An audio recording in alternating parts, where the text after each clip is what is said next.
A year and a half removed from the disastrous box office flop known as Madam Web, it's pretty safe to say that one of the only good things, other than laughter, that came from the movie was the red carpet. Dakota Johnson, Sydney Sweeney, and a handful of others teamed up in Madam Web, and it was a very predictable flop at the box office.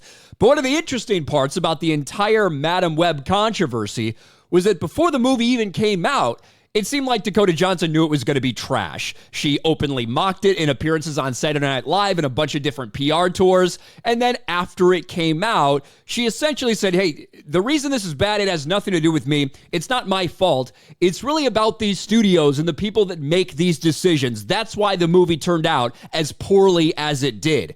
And now a year and a half later, with a new movie coming out at the box office starring her, Pedro Pascal, and Chris Evans, Dakota Johnson is talking about Hollywood once again. She's making a lot of interesting points. Dakota Johnson says Madam Web flop wasn't her fault, blames decisions made by committee.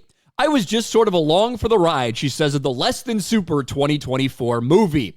And to even get more into it, I want to look into her quotes because I certainly think she has some points, but I also think the people who she wants to hand full control over, they're some of the people that got us into this place where we are in the entertainment industry. Dakota Johnson says Madam Web flop wasn't my fault. Decisions are made in Hollywood by people who don't have a creative bone in their body. And what she's referring to are like the higher ups, right? Executives at studios and things like this. And I think she does have a very good point when it comes to that.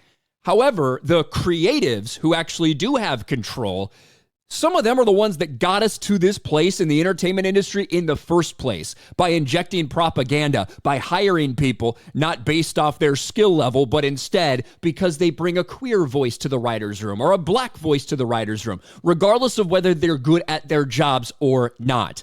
But let's get into it. Dakota Johnson always been pretty forthright when it comes to this kind of thing. Dakota Johnson recently told the Los Angeles Times on her Materialist press tour that Madam Web flopping with critics and audiences wasn't her fault. The Sony-backed comic book movie was a notorious punching bag in winter of 2024, earning a dismal $43 million at the domestic box office and an 11% on Rotten Tomatoes. Johnson headlined the film as Cassandra Webb, a paramedic who gains the ability to see the future after a near-death experience. It wasn't my fault, Johnson said about the movie. There's this thing that happens now where a lot of creative decisions are made by committee or made by people who don't have a creative bone in their body. And it's really hard to make art that way or to make something entertaining that way. And I think, unfortunately, with Madam Web, it started out as something and turned into something else. And I was sort of along for the ride at that point. But that happens. Bigger budget movies fail all the time. Now, I do think that Dakota Johnson was very salty about the entire Madam Web process.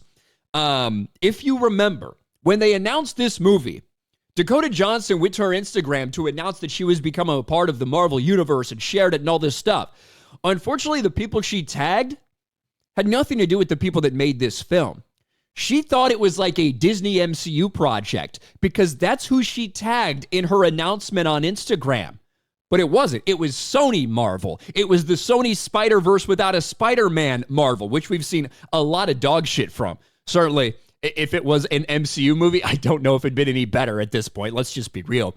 But I think she had a completely different idea about what she was getting involved in. And I do think that she was kind of salty from the get-go when it came to that. Not that Johnson feels burned by the movie's reception. As she explained, I don't have a Band-Aid over it. There's no part of me that's like, oh, I'll never do that again to anything. I've done tiny movies that didn't do well. Who cares? The actor told Bustle last year, a few weeks after Madam Web nosedived in theaters, that films are made by a filmmaker and a team of artists around them. You can't make art based on numbers and algorithms. My feeling's been for a long time, audiences are extremely smart, and execs have started to believe that they're not. Audiences will always be able to sniff out bullshit. And that is one of the things that I do like. She's not sitting there blaming fans for not showing up to her garbage movie. She's blaming executives. She's blaming the people that are in charge. She's blaming these people. And I do like that. The instinct for so many of these people is to go out and blame the fans for not showing up to your dog shit movie. But then she also made an interesting point about remakes specifically. She added that remake addiction is also undoing Hollywood, explaining when something does well, studios want to keep going, so they remake the same things, but humans don't want that. They want fresh, they want to feel new things, experience new things, see new things, so I don't know. I guess it's all a bit of a mess right now, isn't it? And so basically what she's advocating for is to, let the creatives involved with this, let them do their thing without all the oversight from the execs and all this stuff. I think there's a lot of truth to what she's saying.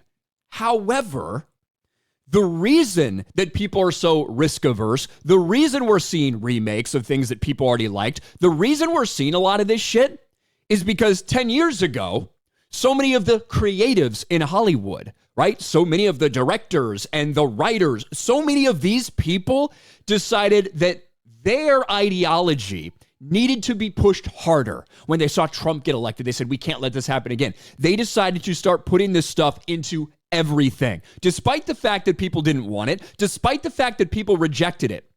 The creatives, in large part, are the ones who did those things, who had an axe to grind with somebody politically, wanted to put something social commentary in there.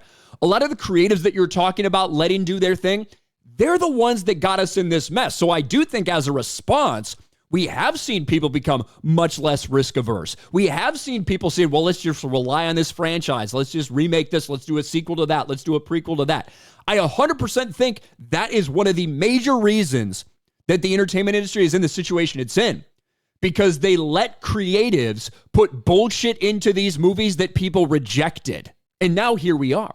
And quite frankly, I would rather watch a good remake, a good live action adaptation like How to Train Your Dragon, than I would go out there to watch an original rom-com with Pedro Pascal and Chris Evans and Dakota Johnson. That's just me. That might not be everybody. But like that's just a reality for me. Now, certainly you can't say that about everything. Some of these remakes are absolutely horrendous. Most of them are absolutely horrendous. I don't think How to Train Your Dragon is as good as the animation. I still think it's a really, really good movie that, especially if you have a family, you should go out and see. It's a great father-son story to watch on Father's Day weekend. But she does make some good points. And she is consistently calling out Hollywood and the people in charge, as opposed to putting the blame on fans not showing up for something, which is very refreshing. However, I do think it has to be acknowledged that the creatives that she wants to just have full control of everything and no oversight, those are the people that got us in this position to begin with. And that's one of the reasons that people are so risk averse now, because of the state of the entertainment industry. But what do you guys think? Let me know in the comments section below. Smash the like button, subscribe to the channel, ring the bell for notifications, share this video out there, and I'll talk to you later.